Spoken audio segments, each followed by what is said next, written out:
Halo, Assalamualaikum. Waalaikumsalam, Bu. Waalaikumsalam warahmatullahi wabarakatuh.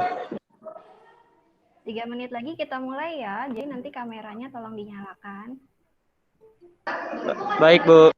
Oke, siap, Bu.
Oke, ayo dimulai.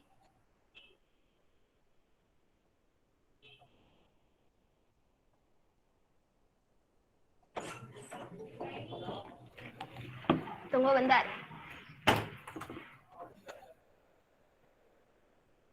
Ini apa? Buat drawing tablet.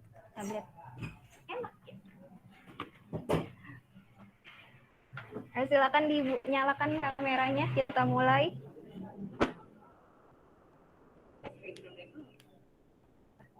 Jadi Lola kalau pakai background.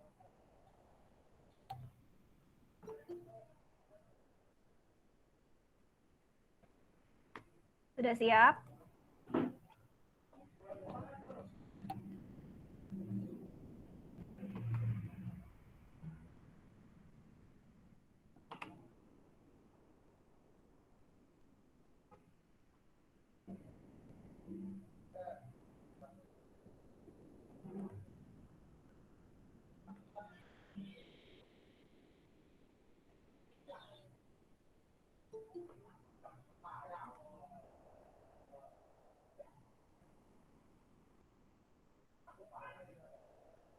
Sudah ya? Assalamualaikum warahmatullahi wabarakatuh. Waalaikumsalam warahmatullahi wabarakatuh. Wabarakatuh. Apa kabar semuanya? Baik? Alhamdulillah baik, Bu. Alhamdulillah baik-baik semua. Koneksinya lancar semua?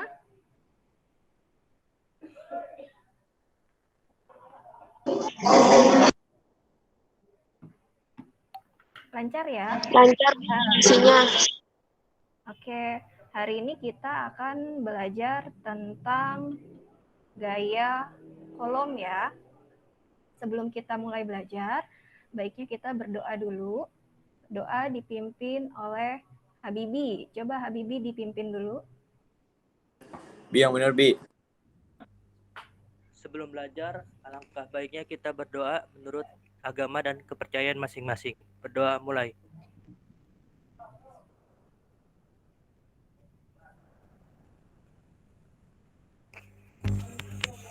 Selesai. Memberi salam. Assalamualaikum. Assalamualaikum warahmatullahi wabarakatuh. Waalaikumsalam warahmatullahi wabarakatuh. Oke,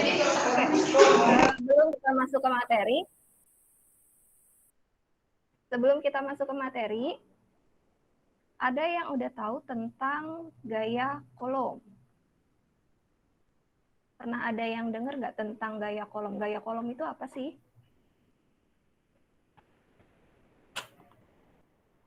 Gaya kolom apa? Coba. Belum ada? Oke. Kalau tentang listrik, apa yang kamu tahu tentang listrik? Pak, Rahma, listrik itu yang kamu tahu tentang listrik apa, Rahma?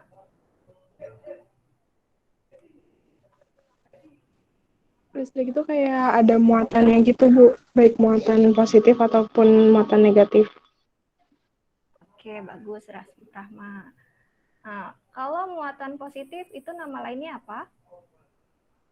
Proton. Proton. Kalau muatan negatif nama lainnya? Elektron. Oke, bagus. Elektron, Bu. Nah, banyaknya proton ataupun elektron pada suatu benda itu mempengaruhi sifat dari bendanya.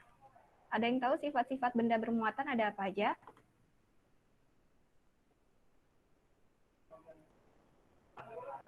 Sifat benda bermuatan. Ada apa aja? Sekarang hari ini akan kita bahas. Sudah terlihat layarnya?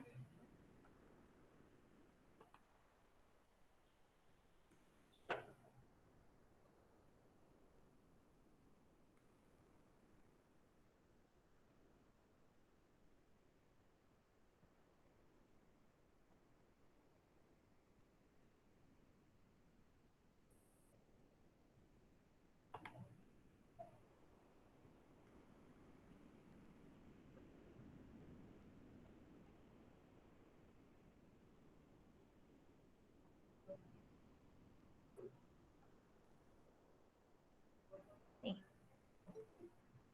Sudah terlihat belum? Sudah, Bu. Sudah, Bu. Oke. Nah, sifat benda berdasarkan jenis jumlah muatannya itu ada 3. Yang pertama, benda disebut bersifat positif.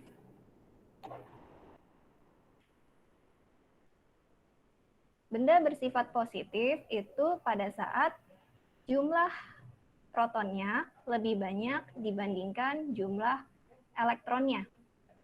Gitu.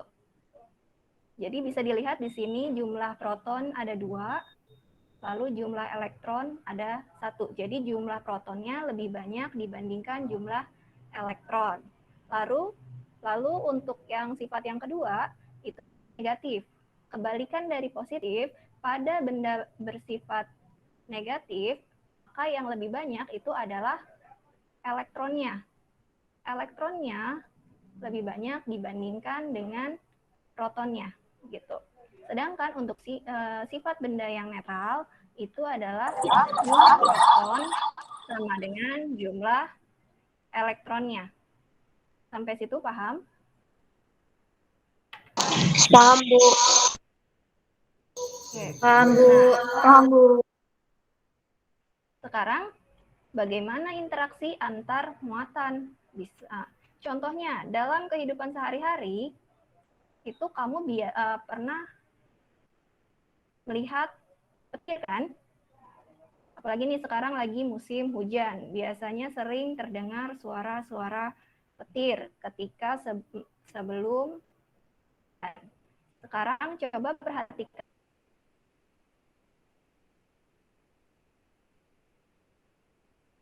kondisi awan pada saat sebelum hujan. Bagaimana kondisi awannya? Ada yang tahu? Kalau dilihat dari video, kondisi awannya seperti apa?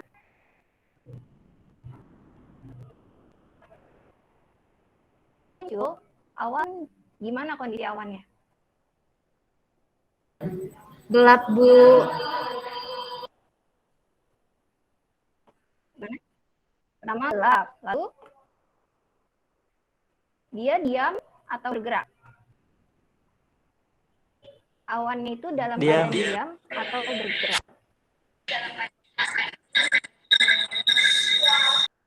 Diam.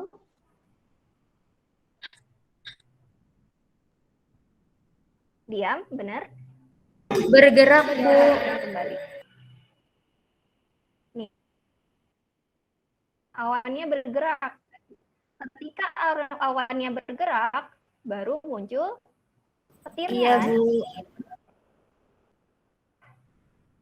Nah, petirnya itu kalau berdasarkan gambar mengalir dari awan menuju permukaan bumi. Gitu. Sekarang kita bahas bagaimana proses terjadinya petir. Proses terjadinya petir itu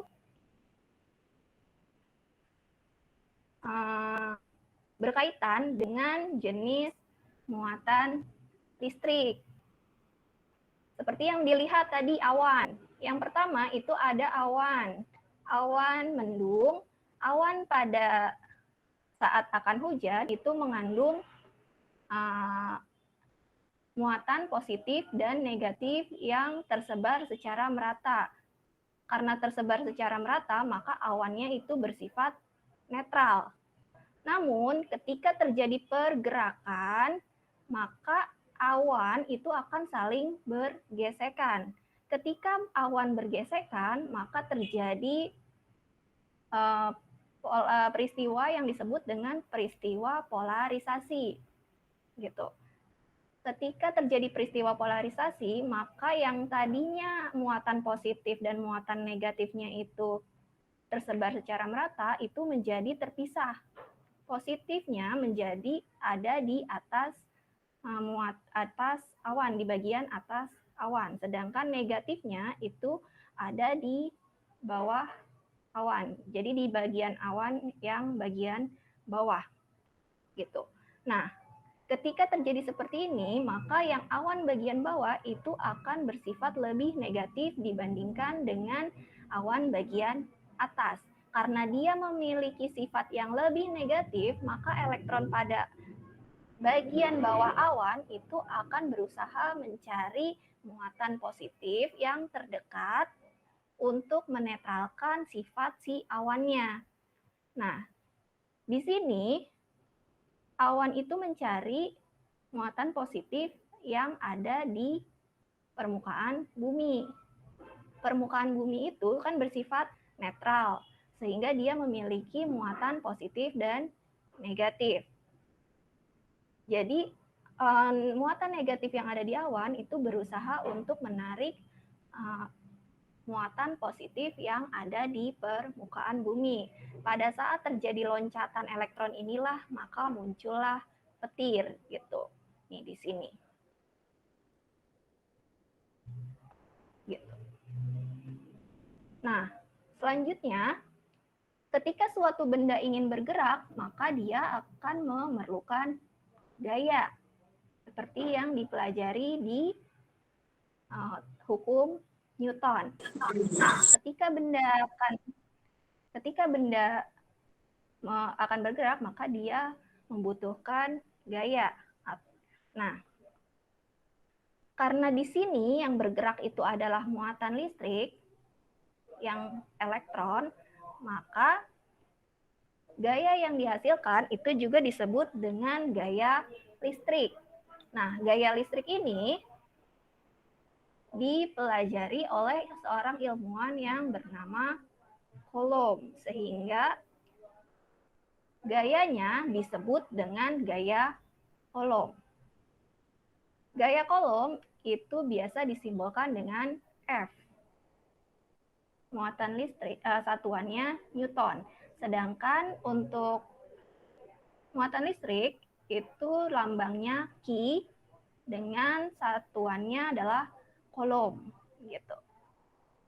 Nah, menurut Coulomb, ketika muatan listrik bergerak, maka semakin besar gayanya, maka semakin besar muatannya, maka gaya yang dihasilkan itu akan menjadi semakin besar. Sehingga disimpulkan bahwa gaya Coulomb berbanding lurus dengan besar muatan.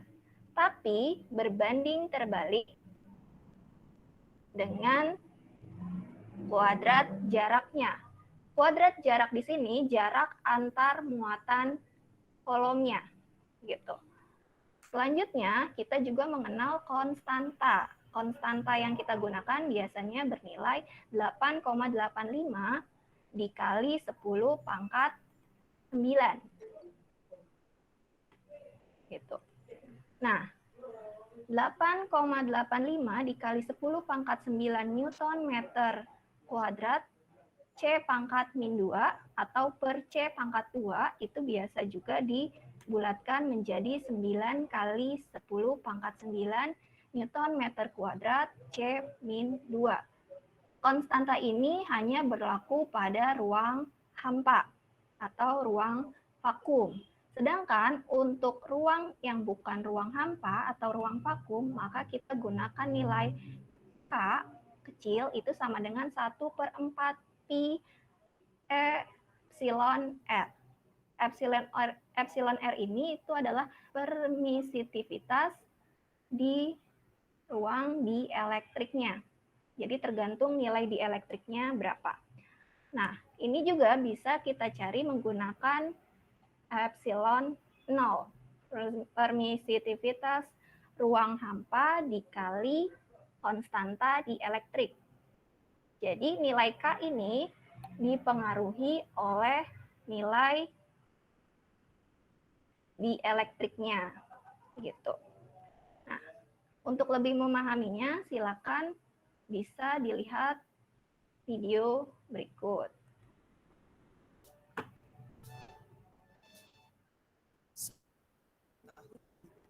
Dua muatan listrik yang sejenis saling tolak menolak. Muatan listrik yang berlawanan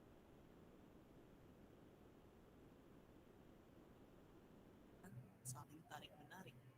Besarnya gaya tolak menolak dan tarik menarik ini berbanding lurus dengan besar setiap dan berbanding terbalik dengan sebut.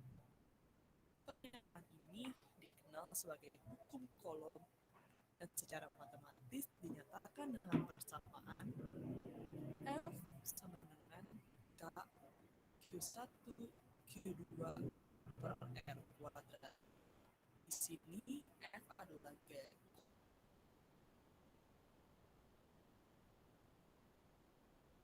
Coulomb dengan satuan Newton. K adalah konstanta kesebandingan satuannya Newton meter kuadrat per Coulomb kuadrat.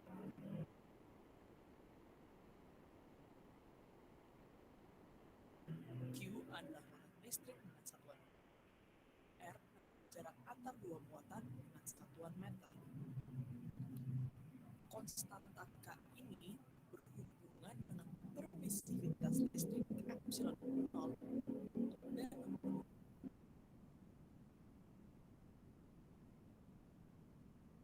dan K sama dengan 1/4 epsilon 0. Dalam keadaan vakum, epsilon 0 ini bernilai 8,85 kali 10 - 12 Coulomb kuadrat per meter kuadrat. sehingga K bernilai 9 kuadrat per kilogram muatan listrik tersebut. Jadi, abaikan tanda muatan dan hitung hanya nilai muatan tersebut. Oke, berdasarkan video itu berarti interaksi antar muatan ada apa aja? Coba Melinda, interaksi antar muatan ada apa aja?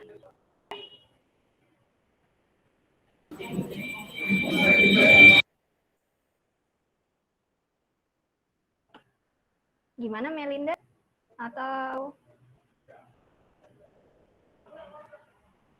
Helvira, coba Helvira. Berarti interaksi antar muatan ada apa aja?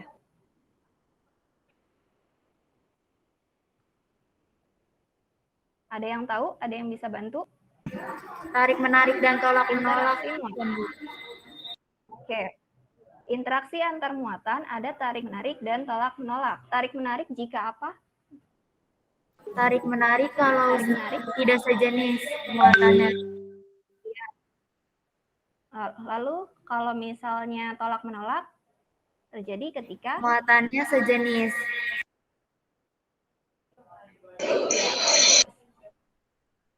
Nah, lalu untuk yang perlu diingat berikutnya adalah untuk mencari nilai dari gaya kolom, maka jenis muatan itu tidak masuk ke dalam perhitungan. Nah, jadi gini. Ingat, tanda positif dan negatif pada muatan hanya digunakan untuk menentukan arah gaya, namun tidak dimasukkan ke dalam perhitungan. Gitu ya. Lalu yang kedua, poin kedua itu adalah gaya kolom termasuk ke dalam besaran vektor. Jadi nanti untuk perhitungan gaya kolom kita menggunakan vektor. Ini yang perlu diingat untuk mempelajari tentang gaya kolom. Nah, contoh soalnya seperti ini. Ada dua buah muatan dengan nilai Q1 yaitu plus 4 mikrokolom dan Q2 yang bernilai 6 mikrokolom dengan jarak 2 cm. Berapakah gaya kolom yang terdapat di antara dua benda tersebut? Nah, jadi yang pertama kita uraikan dulu informasi apa saja yang kita dapatkan dari soal tersebut. Yang pertama adalah Q1-nya atau muatan 1. Muatan 1 bernilai plus 4 mikrokolom. Karena untuk perhitungan kita menggunakan SI, satuan internasional, maka mikrokolomnya itu kita ubah dulu menjadi kolom yang bernilai 10 pangkat min 6. Jadi Q1 itu setara dengan plus 4 dikali 10 min 6 kolom. Lalu Q2-nya itu min 6 dikali 10 pangkat min 6 kolom. Jaraknya itu adalah R. Karena satuannya masih dalam sentimeter, maka diubah menjadi meter. Sehingga nilai R menjadi 2 kali 10 min 2 meter. Lalu ditanyanya F. Cara mengerjakannya seperti ini. Karena hanya dua muatan, maka bisa langsung masukkan ke rumus, yaitu F sama dengan K Q1 Q2 per R dikuadratkan. Jangan lupa tanda kuadrat. Lalu berikutnya kita masukkan nilai K, itu 9 kali 10 pangkat 9. Nah, yang perlu diperhatikan di sini adalah Q1 dan Q2-nya. Ketika diketahui, itu ada tanda plus, ada tanda minus. Namun, sudah masuk ke dalam perhitungan, tanda plus dan minusnya itu tidak dimasukkan. Jadi keduanya bernilai positif karena perhitungannya kita menggunakan hanya perhitungan yang positif untuk menilai FK Q1 dan Q2 per R kuadrat. Gitu. Ketika dihitung hasilnya mendapat 54 dikali 10 pangkat 1 yaitu 540 Newton. Arahnya kemana? Arah gayanya tarik menarik atau tolak menolak? Kalau misalnya soalnya seperti ini. Q1-nya positif, Q2-nya negatif. Berarti arah gayanya apa? Rahma. Tarik menarik, Bu. Oke, tarik menarik. Karena dia berbeda jenis. Sampai sini ada pertanyaan?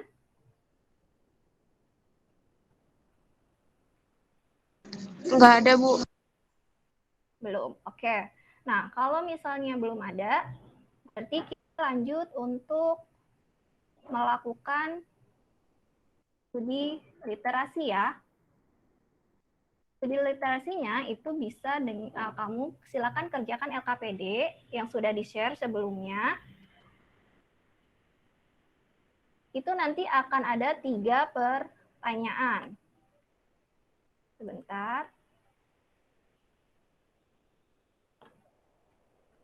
Sudah di-download kan LKPD-nya? Sudah, Bu. Oke.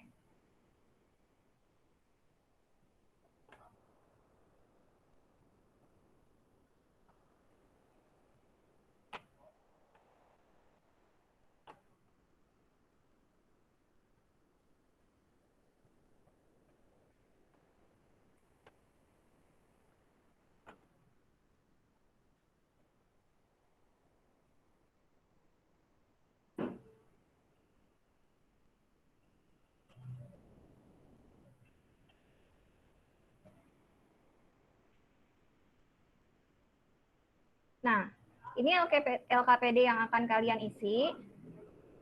Yang kalian nanti lakukan adalah cari informasi dari berbagai sumber tertulis untuk menjawab 3 pertanyaan yang ada di sini.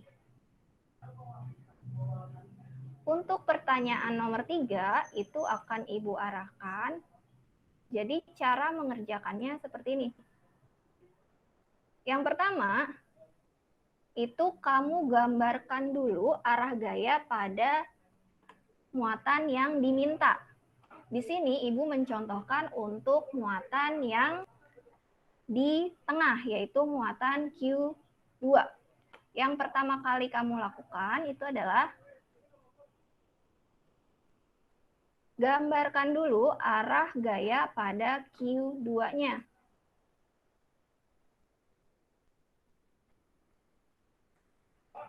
Nah, Q2 atau muatan 2 itu berinteraksi dengan muatan 1 dan muatan 3. Gitu. Nah, Q2 ini dipengaruhi oleh Q1 dan dipengaruhi oleh Q3 gitu. Yang kita perhatikan itu interaksi antar 2 muatannya dulu. Jadi 1-1. Misalnya yang pertama itu adalah Q2 oleh Q1. Maka karena dia berbeda jenis, maka Q2 akan bergerak mendekati Q1.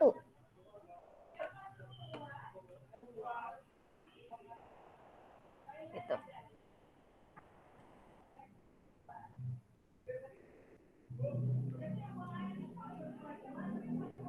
Ini. Nah, gaya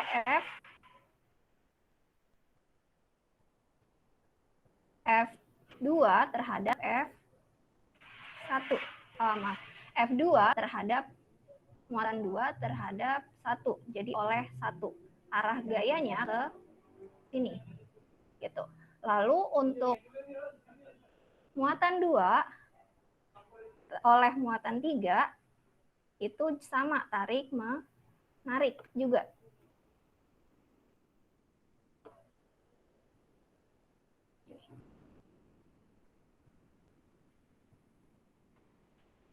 Nah, ini adalah F2 terhadap muatan 3. Gitu.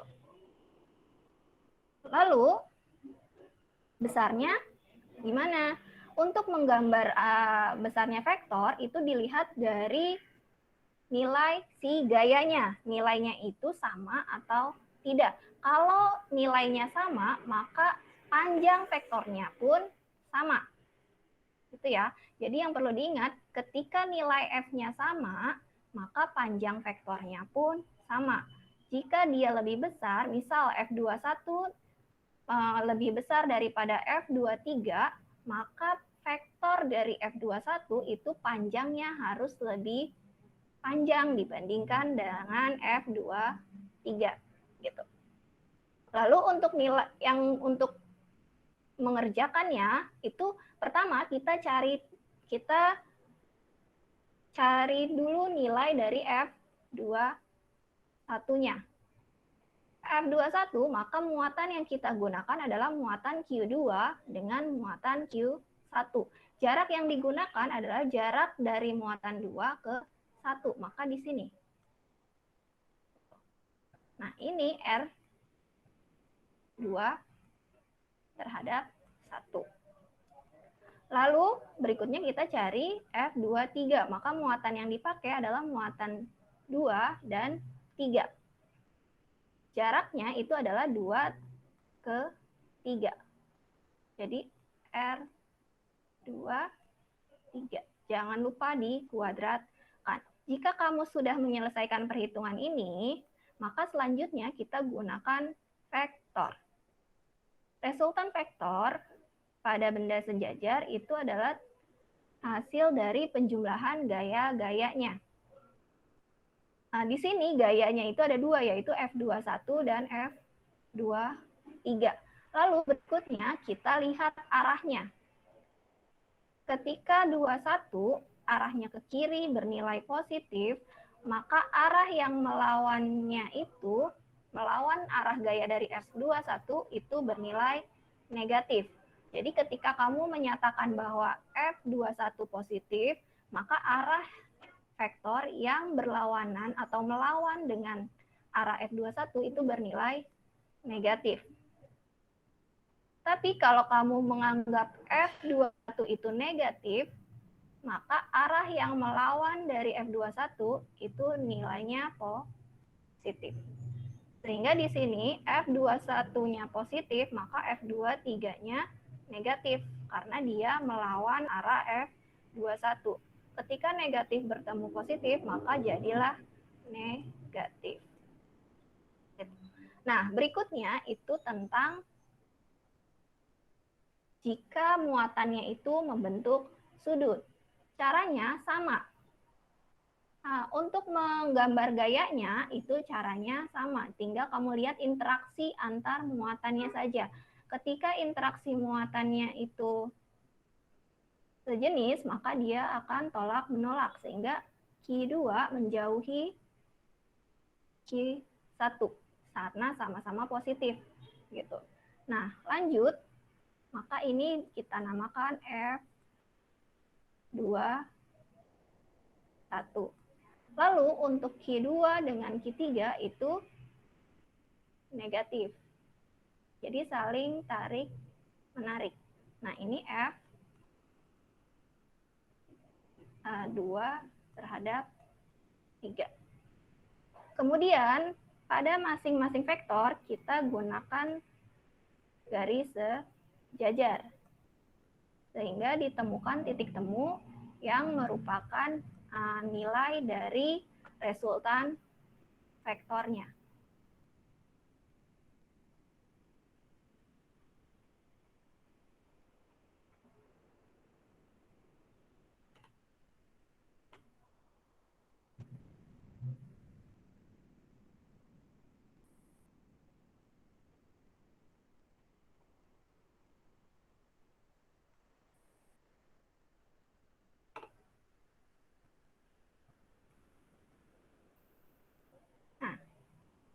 Ini nanti kalian gambarnya dengan lurus ya.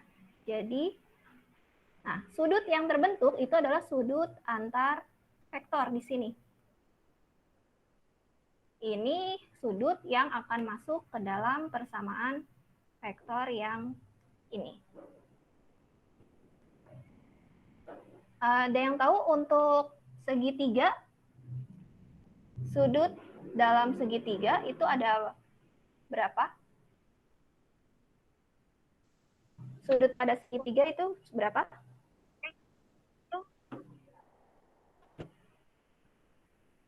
Ada yang masih ingat? Jumlah sudut pada segitiga itu nilainya adalah 180 derajat.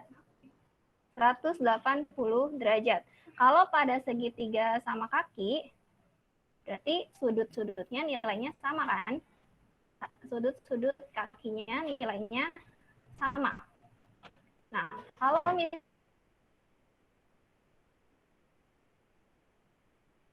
misalnya di sini nilainya itu adalah 30,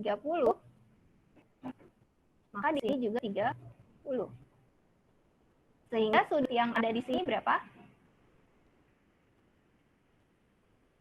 Sudut yang di dalam sini ada berapa? Di sini 30. Lalu sudut yang sini ada 120, Bu. 100. Oke, 120. Jadi di sini 100.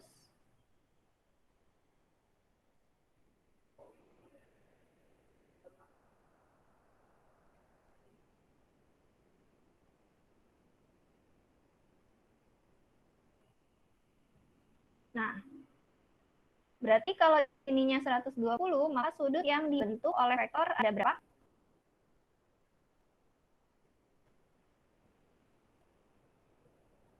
Kalau garis lurus berarti sudutnya berapa?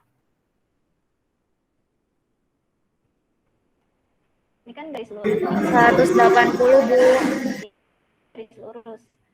Kalau di sini 120, maka sudut yang terbentuk dari vektornya sisanya berapa? Nah, berarti sudut yang dibentuk oleh vektornya 180 dikurang 120, yaitu 60 derajat. Nah, 60 derajat ini yang nanti kalian masukkan ke dalam nilai cos gitu. Sampai situ ada pertanyaan?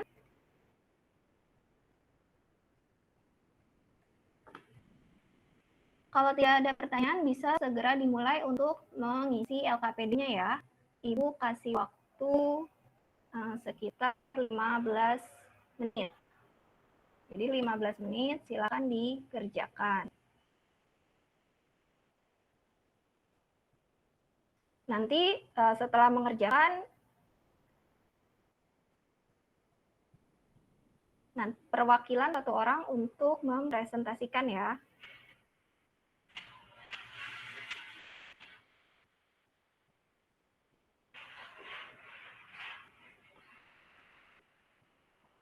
Kalau ada pertanyaan atau diskusi bisa melalui fitur chat yang ada pada Google Meet ini.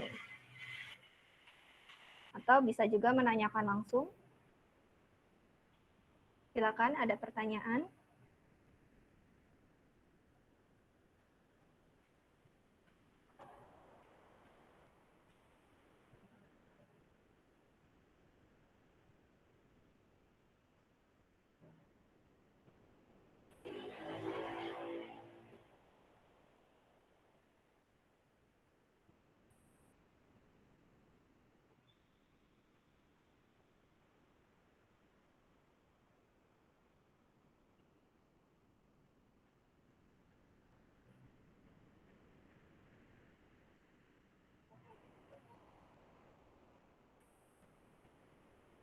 Pukul 10.30 kita mulai presentasi ya.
Oke, udah 15 menit.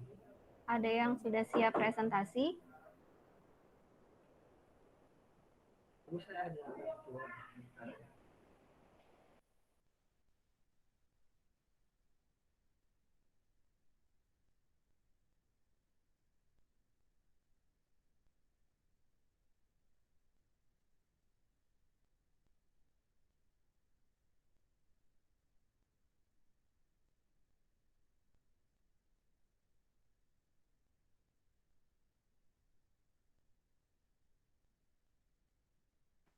Ada yang sudah siap untuk melakukan presentasi? Sudah 15 menit.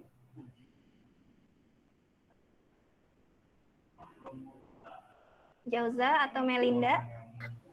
Iya Bu, siap. Oke, coba. Jauza, ayo silakan.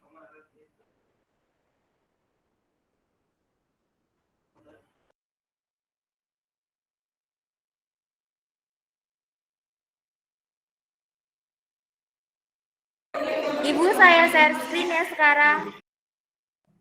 Iya, silakan.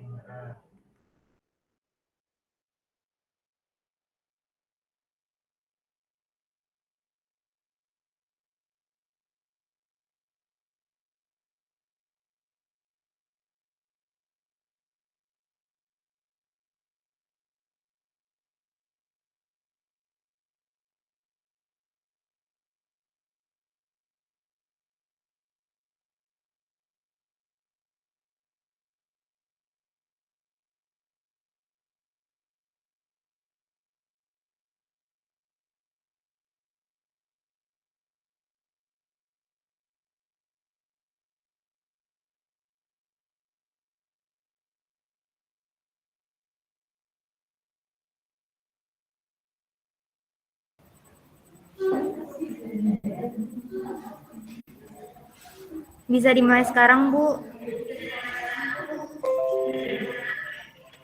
Ya, silakan dimulai.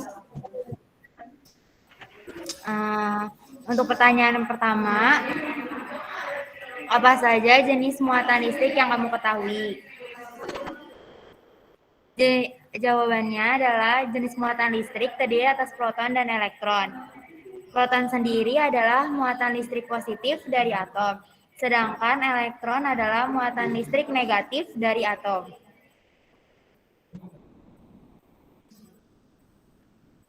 Untuk soal yang nomor 2, menurut hukum Coulomb,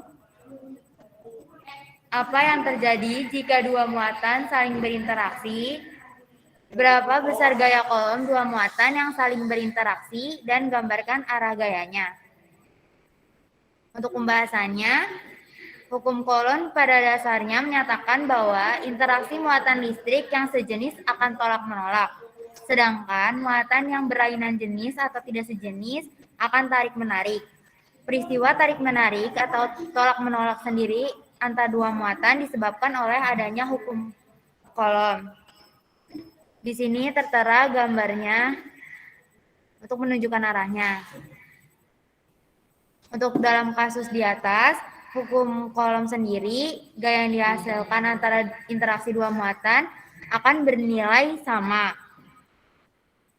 Besar gaya Coulomb antara dua muatan listrik dapat ditentukan menggunakan rumus, yaitu F sama dengan K Q1 dikali Q2 dibagi R kuadrat.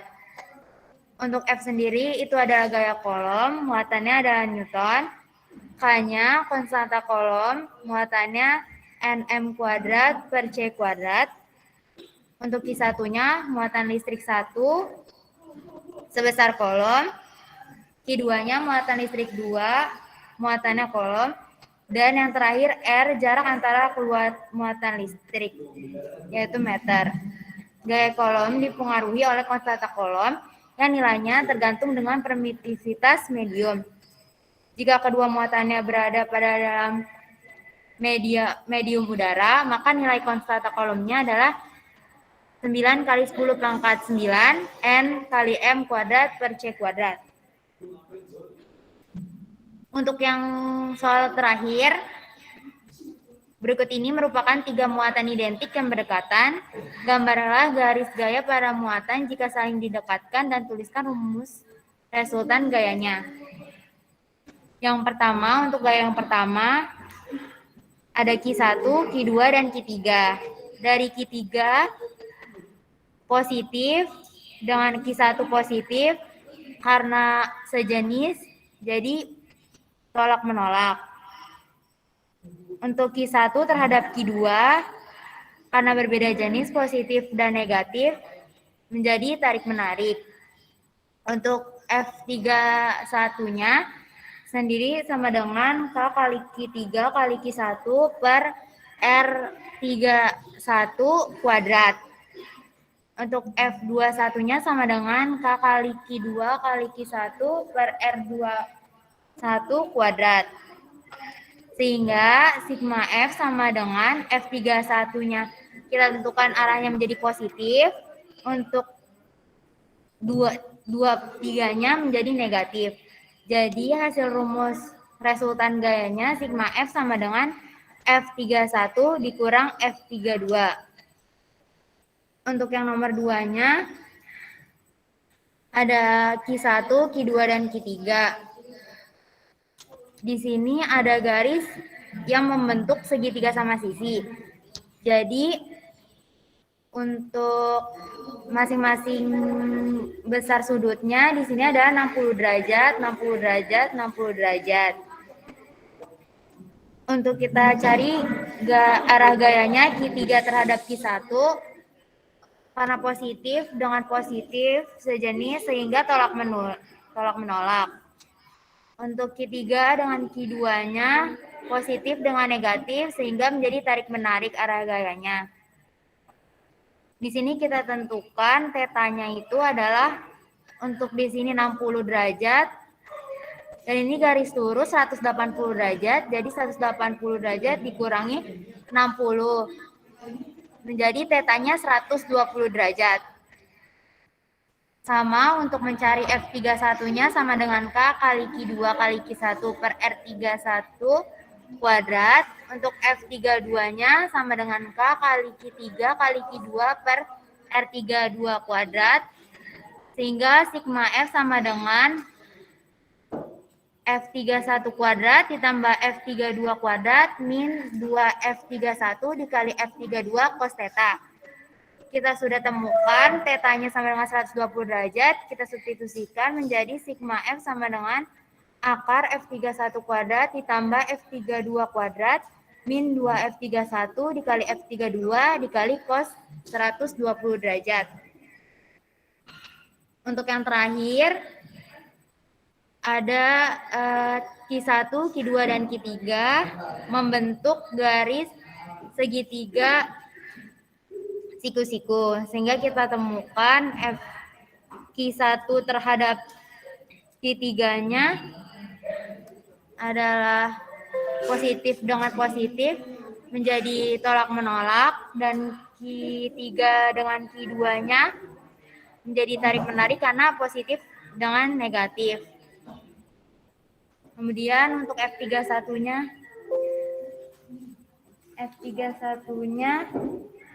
sama K kali Q3 kali Q2 per 32 kuadrat. Untuk F32-nya K kali Q3 kali Q2 R32 kuadrat. Sehingga untuk sigma F-nya sama dengan akar kali F31 kuadrat ditambah F32 kuadrat min 2F31 kali F32 kali cos theta. Kita ketemukan dari sini tetanya adalah 90 derajat, sehingga kita substitusikan sigma F sama dengan akar F32 ditambah F32 kuadrat min 2F31 kali F32 dikali cos 90. Karena cos 90 sama dengan 0, maka kita hitung hasilnya menjadi resultan gayanya sigma F sama dengan akar F31 kuadrat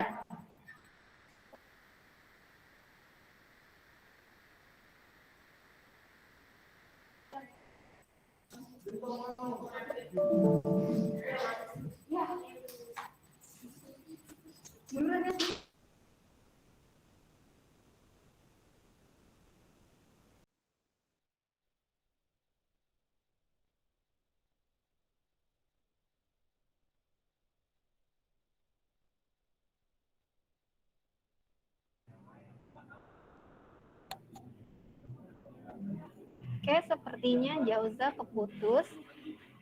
Dari LKPD yang sudah dipresentasikan oleh Jauza, ada tanggapan dari yang lain? Coba Richard, gimana Richard?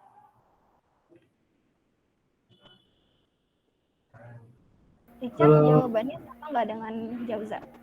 Kalau saya sih lebih singkat sih Bu, kayak misalnya karena kan yang saya share screen aja Bu, saya punya saya. Iya. Nah,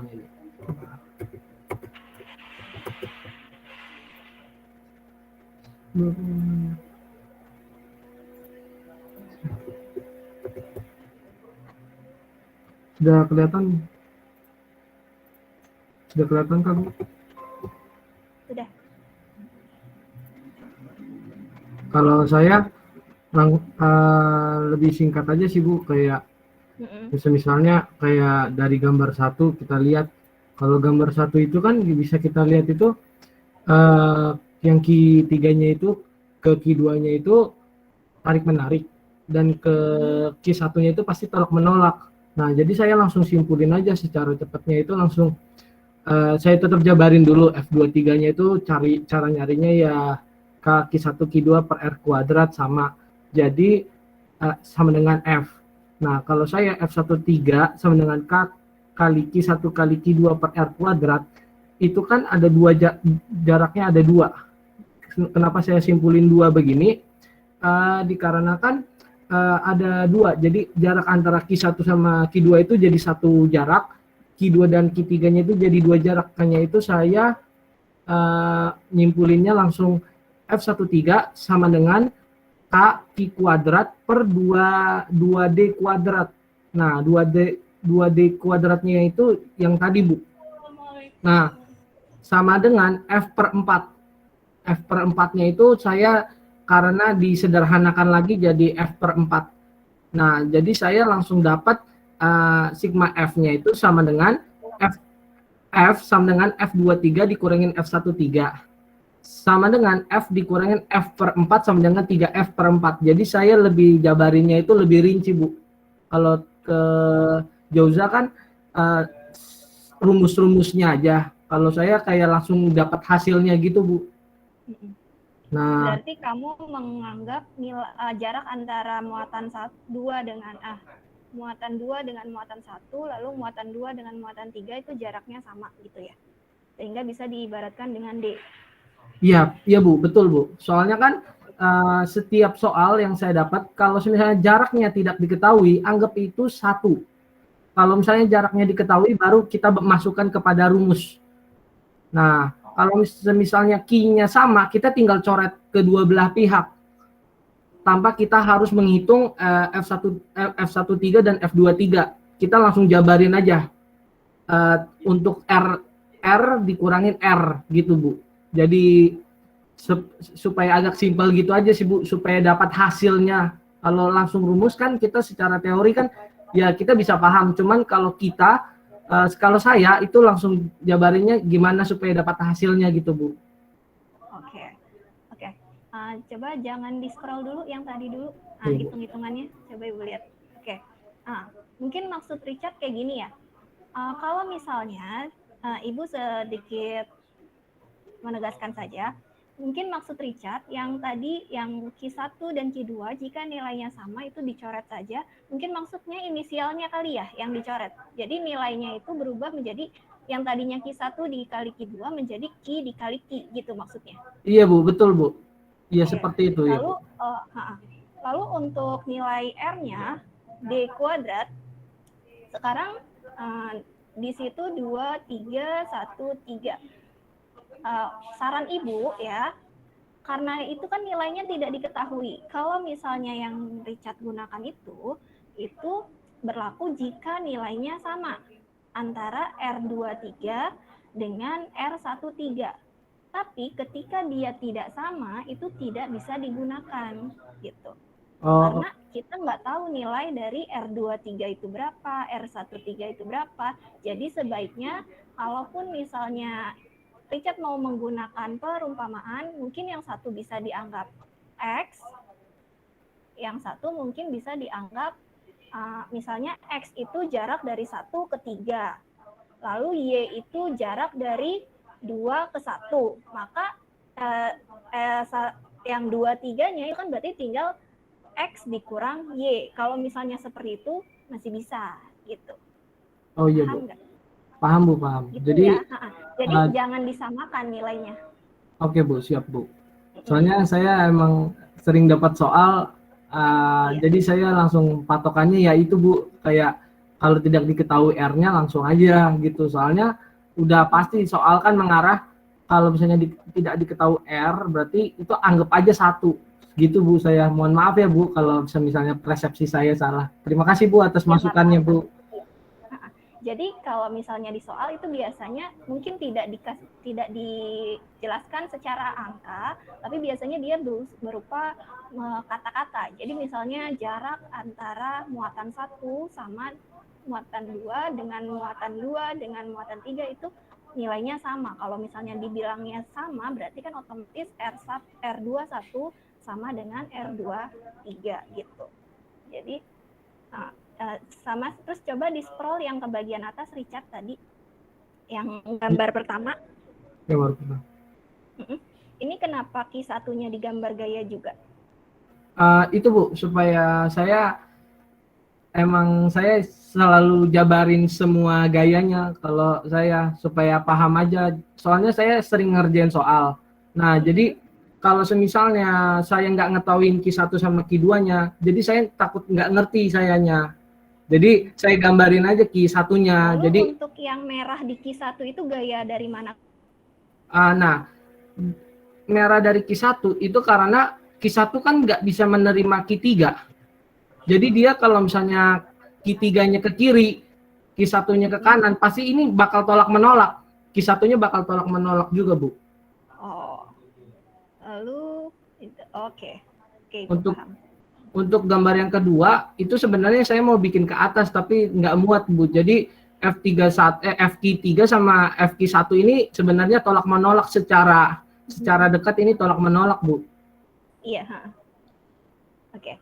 Jadi kalau misalnya kamu pahamnya seperti itu, nggak masalah. Nah, cuma untuk menghindari kesalahan dalam perhitungan, mungkin sebaiknya digambarkan pada muatan yang akan dihitung saja. Itu sih saran Ibu ya. Oke Bu, terima kasih ya Bu atas masukannya. F13 dengan F23 vektornya lebih panjang yang 23. Kenapa? Nah itu Bu, mohon maaf. Itu ya karena saya kurang terampil ngerapiinnya Bu. Sebenarnya itu sebenarnya sama, soalnya kan di soalnya juga nggak diketahui R-nya berapa Bu. Iya. Tidak diketahui R-nya berapa. Jadi saya anggap ya karena saya ini ngerjainnya sendiri Bu, manual, nggak bisa itu tariknya takutnya jadi kurang pas. Mohon maaf ya Bu kalau ngelihatnya kayak lebih panjangnya F23, mohon maaf Bu. Enggak, kalau misalnya gini, tadi kan kamu pertama menganggap itu antara Q1 dengan Q2, jarak antara Q1 dengan Q2, lalu jarak antara Q2 dengan Q3 itu kan tadi kamu anggap di awal sama ya? Iya Bu, betul. Kalaupun misalnya sama, itu berarti gambar kamu yang seperti ini itu bisa dianggap benar. Kalau jarak dari Q1 dengan Q2 lalu Q2 dengan Q3 itu sama. Kenapa bisa dibilang benar? Karena kan kita tadi di awal muatannya itu identik. Otomatis nilai Q dan Q-nya sama kan? Otomatis Q kuadrat di atas itu nilainya sama. Tapi yang membedakan apa? Jaraknya. Jadi untuk lalu ini penulisannya harusnya F32 ya? 31, ya 32 sama 31 ya Bu, mohon maaf. Nah, kalau 32 itu berarti kan jaraknya lebih kecil daripada 31.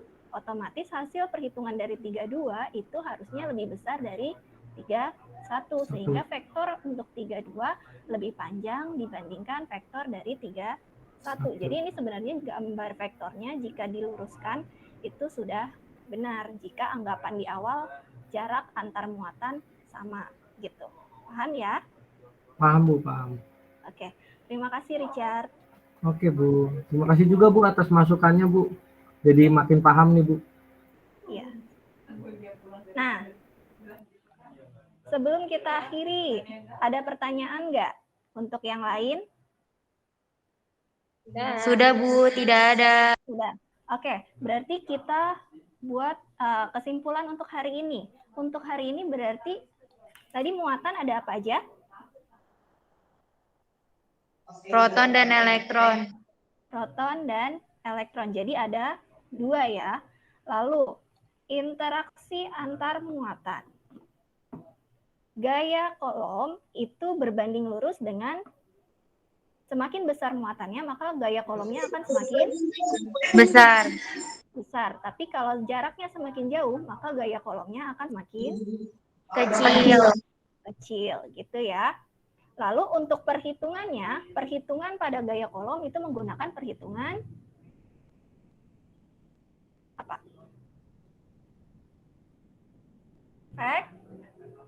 Vektor. Vektor. Vektor. Jadi ingat, jadi gaya kolom itu menggunakan perhitungan vektor. Jadi arah mempengaruhi nilainya. Oke, sekian dari ini. Ada yang mau ditanyakan sudah atau belum? Sudah cukup Bu. Sudah. Oke. Terima kasih untuk hari ini. Jangan lupa nanti LKPD-nya diperbaiki lalu dikumpulkan lagi. Lalu untuk minggu berikutnya kita akan mempelajari tentang medan listrik gitu ya. Nah, untuk yang belum presentasi nanti bisa membuat video presentasi yang akan di-upload di YouTube. Nanti linknya juga bisa dikumpulkan ke GCR gitu ya. Sudah? Kalau sudah, ada pertanyaan lain? Tidak ada? Sudah Kalau Bu, tidak ada. Kalau tidak ada, Ibu sudahi pembelajaran hari ini. Semoga ilmu yang diterima bermanfaat. Terima kasih. Kalian sudah bisa meninggalkan room-nya. Assalamualaikum. Waalaikumsalam. Terima kasih Bu. Waalaikumsalam. Terima kasih Bu. Terima kasih Bu. Ayo silakan boleh ditinggalkan.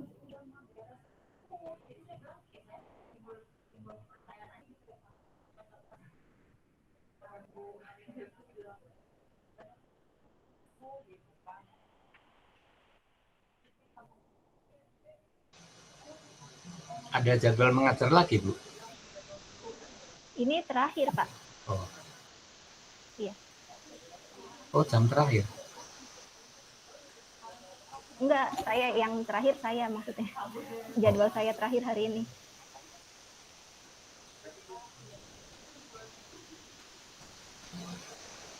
Hafid, Edgar masih di sini.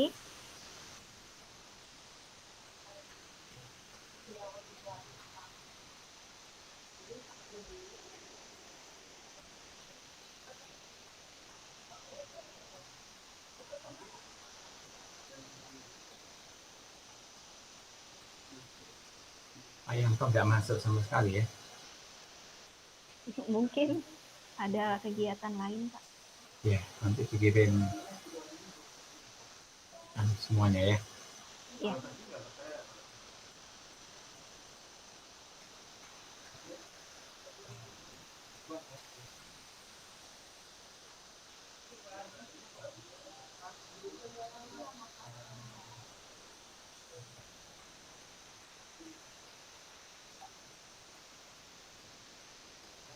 Ini hari ini jadwalnya bersambung terus, Bu. Iya. Soalnya saya hari Jumat nggak ada jam, Pak. Kosong. Iya. Iya. Tapi ini Bu di sekolah sendiri ya? Iya.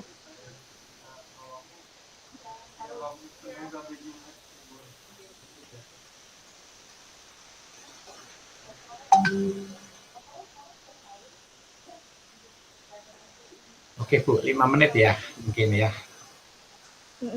Saya perlu mengadakan refleksi supaya ada catatannya. Kalau di petunjuk itu kan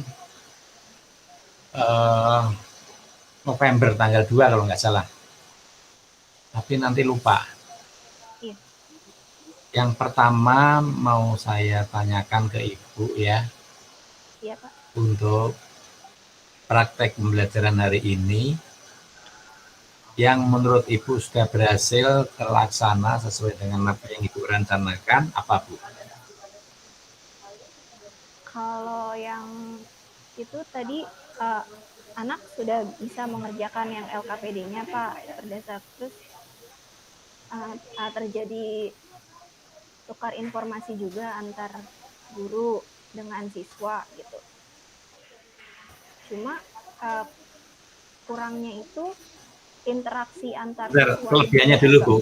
Oh, kelebihannya dulu. Kelebihannya iya. Jadi materinya tuh tersampaikan dengan baik.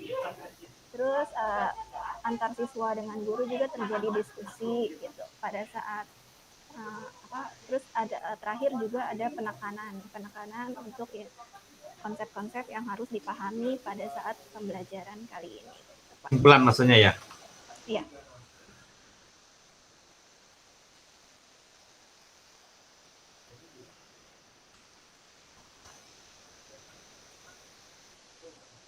Yang masih belum berhasil apa? Yang masih belum berhasil itu interaksi antar siswanya, Pak. Jadi diskusi antar siswanya tuh masih kurang gitu. Terus tadi memang ada diskusi siswa Bu? Harusnya tuh via chat itu Pak, via chat yang di Google Classroom-nya itu. Jadi terus tadi saya coba hanya satu anak yang bertanya, terus yang lain juga belum ada tanggapan. Jadi saya yang menanggapi gitu. Ada lagi?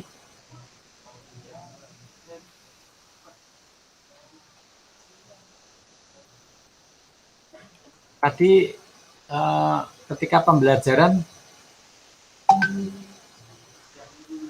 kelihatannya sedikit siswa yang bertanya ya Bu ya? Iya.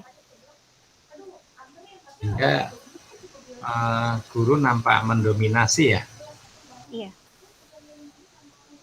Memang rencananya begitu?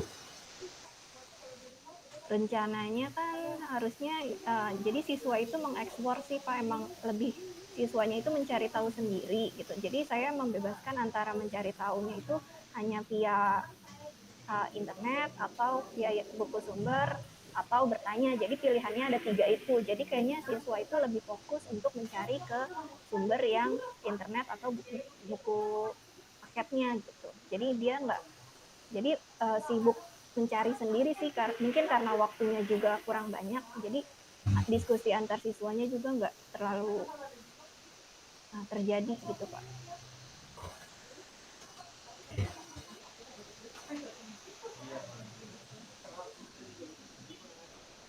Ada lagi Bu yang aku mau sampaikan? Sudah Pak.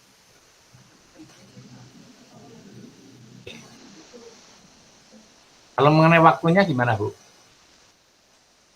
Kalau untuk seperti pembelajaran yang tadi, waktunya itu rencana saya kan sebenarnya tadi satu anak aja Pak yang mempresentasikan. Nah, misalnya kita tanya jawab atau koreksi atau penekanan gitu kan. Cuma karena tadi anaknya itu kendala, yang pertama itu kendala, makanya saya lanjut ke yang siswa berikutnya sehingga waktunya jadi lebih kepakainya lebih dari perkiraan gitu Pak.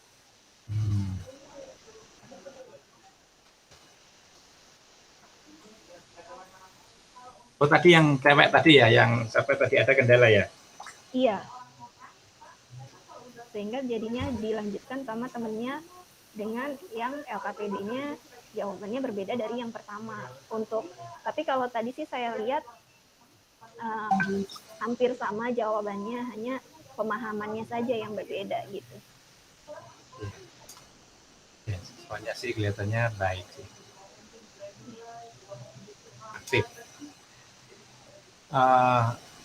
Rencana ke depan apa Bu? Untuk menjadi lebih baik lagi.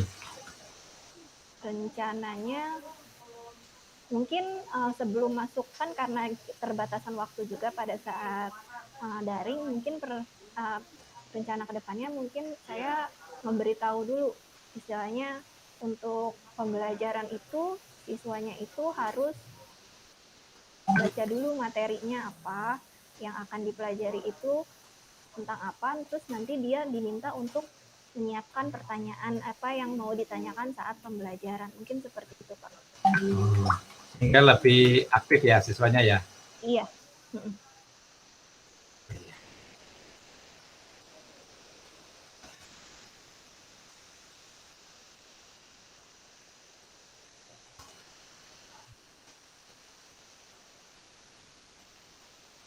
Oke. Saya lihat ya dari pengamatan saya memang tidak melihat di pembukaannya karena terlambat di situ. Tapi tampaknya sesuai ya, cukup sesuai dengan skenario yang sudah dirancang ya. Sudah cukup banyak yang sesuai. Itu memang di situ guru banyak mendominasi karena memang guru berusaha untuk memberikan banyak konsep ya. Iya. Terutama yang menekankan pada pentingnya menggambarkan vektor ya. Iya, Pak. Sehingga kalau guru banyak berdominasi ya mestinya ya tentu siswa jadi tampak lebih pasif gitu. Iya. Meskipun pada dasarnya ketika mengerjakan LKPD itu siswa cukup aktif ya, dan di situ ada pertanyaan-pertanyaan siswa menunjukkan bahwa guru cukup menguasai konsep ya. Tadi itu yang saya sangat menguasai konsep, sehingga tadi bisa mengarahkan ketika anak itu menganggap bahwa jaraknya itu disamakan, maka guru bisa mengingatkan yang apa namanya yang bisa dilakukan seharusnya. Kemudian juga mengenai bagaimana cara menggambar vektor yang benar. Mestinya yang muatan yang ditanyakan saja yang digambar vektornya, ya kan? Nah, itu menunjukkan bahwa guru sangat tahu konsepnya. Itu sangat positif sih di situ. Cuman mungkin ya itu bukan dari segi apa namanya pembelajaran aktif, nah, itu jadi kurang ya. Nah, mungkin perlu dicari cara yang supaya bisa mengaktifkan, karena kalau bisa mengaktifkan maka pengembangan kemampuan berpikir dan berkolaborasi, bertanya gitu jadi lebih tampak, berkomunikasi ya kan, jadi lebih tampak. Tapi secara keseluruhan sih lancar ya, baik. Oke, saya kira itu saja Bu. Iya. Ya. Terima kasih Pak. Ya, mudah-mudahan depannya lebih baik lagi. Ya. Oke, saya langsung lab ya Bu ya. Ya. Nanti tolong dikirim Kak tautannya kalau sudah. Nanti saya upload ke YouTube. Ya. Ya. Terus dikirim linknya ya. Ya. Terima kasih banyak Pak. Oke, sama-sama. Tanya ini.